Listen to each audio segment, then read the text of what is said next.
Sa mga nakalipas na linggo, muling naging usap-usapan ang posibilidad ng panibagong trade scenario para sa Los Angeles Lakers. Sa pagkakataong ito, nakatutok ang issue sa isa sa kanilang pinaka-importanting young piece, si Austin Reaves. May ilang analysts na naniniwala na maaaring isakripisyo si Reaves para makakuha ng karagdagang tulong sa frontcourt, lalo na't muling nabigo ang Lakers na maging consistent contender noong nakaraang season. Samantala, ayon kay Zach Buckley ng Bleacher Report, may isang konkretong trade proposal na maaaring i-consider ng Lakers. Sa kanyang panukala, ipapadala ng Lakers si Austin Reaves at isang 2031 first-round pick sa Dallas Mavericks. Kapalit nito, makukuha ng Lakers sina Derek Lively at Caleb Martin. Ang tanong ngayon, makakatulong ba talaga ito sa Lakers, o masyado itong mataas na kapalit para sa isang batang guard tulad ni Reaves? Kung titingnan ang numero ni Austin Reaves sa nakaraang season, nag-average siya ng 15.1 points, 4.3 assists, at 3.6 rebounds kada laro, shooting 47% mula sa field at halos 37% mula sa 3-point line. Bukod pa rito, isa siya sa mga pangunahing ball handler ng Lakers sa mga pagkakataong pahinga si Luka Doncic o LeBron James. Kilala rin si Reaves bilang clutch performer, lalo na sa fourth quarter kung saan madalas siyang nakakapunto sa isolation o catch-and-shoot situations. Kung papalitan naman siya ng Lakers ng Derek Lively, ibang klase ng kontribusyon ang dadalhin nito. Sa kanyang rookie season sa Dallas, si Lively ay nagrehistro ng 8.8 points, 7.2 rebounds,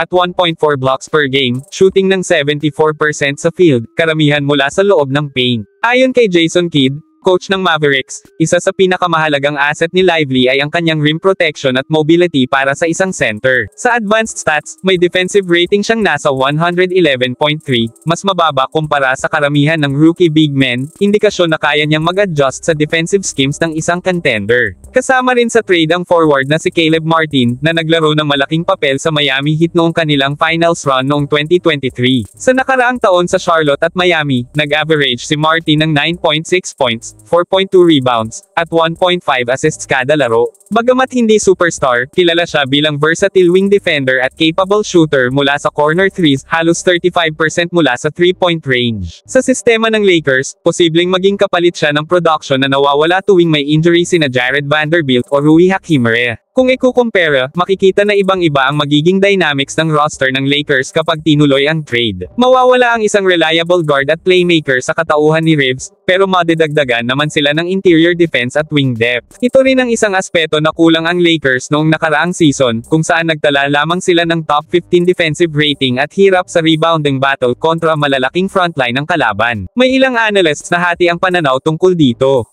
Ayon kay Kevin O'Connor ng The Ringer, masyadong mahalaga si Reaves sa spacing at ball movement ng Lakers para basta-bastang ipamigay. Ngunit tayo naman kay Howard Beck, mas may long-term value ang pagkakaroon ng young big man tulad ni Lively na maaaring maging defensive anchor sa hinaharap. Mahalaga ring tingnan ang magiging papel ng supporting cast ng Lakers kung sakali.